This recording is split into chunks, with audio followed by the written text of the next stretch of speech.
নমস্কার, জয়া হোম কিচেনে সকলকে স্বাগত। মিষ্টি জাতীয় জিনিস আমরা অনেকেই কম বেশি পছন্দ করি, তাই আজকে সকলেরই পছন্দের চালের ক্ষীরের রেসিপি আপনাদের সাথে শেয়ার করব। সম্পূর্ণ রেসিপিটি দেখার অনুরোধ রইল ও চ্যানেলটিকে লাইক, শেয়ার, সাবস্ক্রাইব করে চ্যানেলটিকে এগিয়ে নিয়ে যেতে সাহায্য করবে। চালের ক্ষীর বানানোর জন্য প্রথমেই আমি বেশ কিছুটা ক্ষীরের চাল নিয়ে নিয়েছি। এবার চালটাকে বেশ ভালো করে ধুয়ে নেব। চালটাকে ধুয়ে নিয়েছি, দিয়ে দেব চালের মধ্যে হাফ চামচ ঘি। ঘিটাকে চালের সাথে হাতের সাহায্যে ভালো করে মাখিয়ে নেব। আমি গ্যাসের চুলায় চাপিয়ে দিয়েছি একটা কড়া। এবার ঘি মাখানো চালটাকে কড়ার মধ্যে দিয়ে একটু শুকনো করে নেব।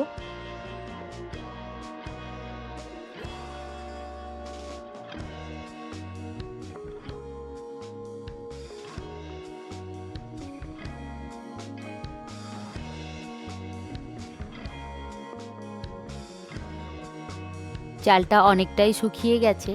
এবার আমি দিয়ে দেব দুটো থেতো করে রাখা এলাচ। এলাচ দেওয়ার পর আবার একটু চালটাকে শুকিয়ে নেব।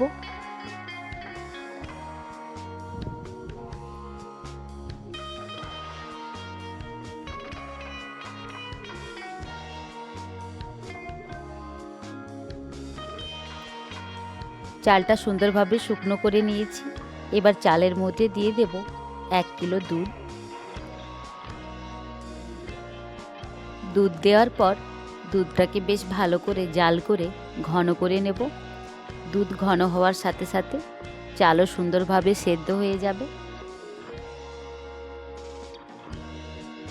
ক্ষীর বা পায়েস অনেকে অনেক রকমভাবে বানিয়ে থাকেন নিজের নিজের মতো করে, তবে আমার মতো করে একবার হলে বানিয়ে দেখতে পারেন। আর এরকমভাবে যদি ক্ষীর বানিয়ে থাকেন তবে এর স্বাদ হয় অসাধারণ।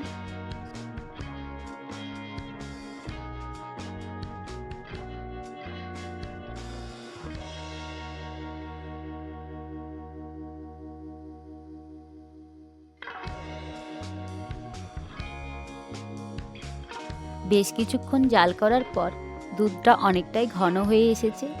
আমি দিয়ে দেব হাফ বাটি চিনি। ক্ষীরের মিষ্টিটা আমি মিডিয়ামে রাখবো। চিনি দেওয়ার পর আবারও বেশ কিছুক্ষণ জাল করে দুধটাকে ঘন করে নেব।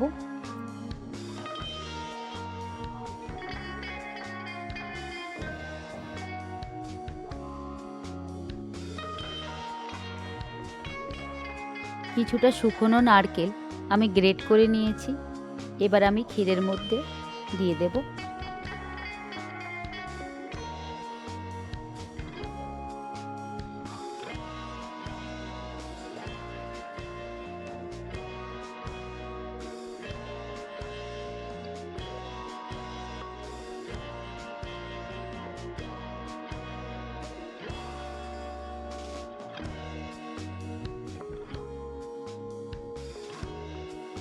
বেশ কিছুক্ষণ জাল করার পর দুধটা অনেকটাই ঘন হয়ে এসেছে।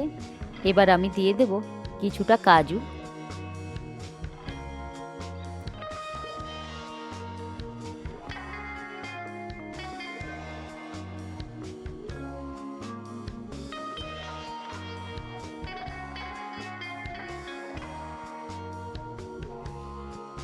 এবার ক্ষীরের মধ্যে দিয়ে দেব কিছুটা ধুয়ে রাখা কিশমিশ।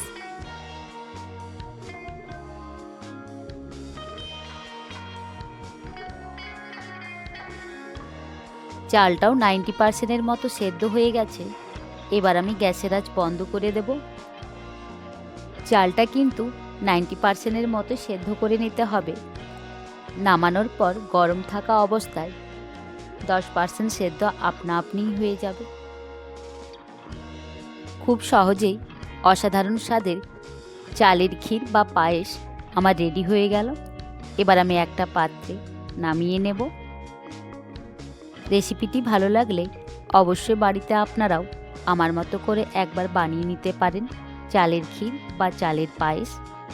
লাইক ও কমেন্টের মাধ্যমে জানাতে ভুলবেন না কেমন লাগলো আজকের রেসিপি। চ্যানেলটিকে এগিয়ে নিয়ে যাওয়ার জন্য পাশে থাকবেন। ধন্যবাদ সকলকে।